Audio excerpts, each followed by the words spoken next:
ہم کریں گے ہر مظلوم کی حمایت۔ السلام علیکم ناظرین، میں ہوں حورین فاطمہ اور آپ دیکھ رہے ہیں حمایتی news HD channel.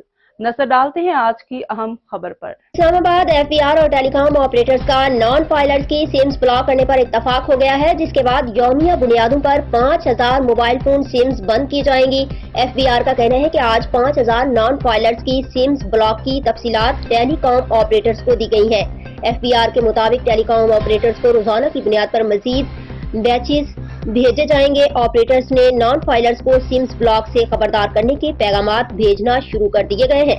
Federal board of revenue کا کہنا ہے کہ نان فائلرز کی سمز بلاک کرنے سے ٹیکس وصولی میں اضافہ ہوگا۔ انکم ٹیکس جنرل نے حکم کے نفاذ کے لیے FBR کی PTA ٹیلی کام آپریٹرز سے ملاقاتیں کی ہیں۔ مزید خبروں اور اپڈیٹ سے باخبر رہنے کے لیے دیکھتے رہیں حمایتی نیوز HD چینل۔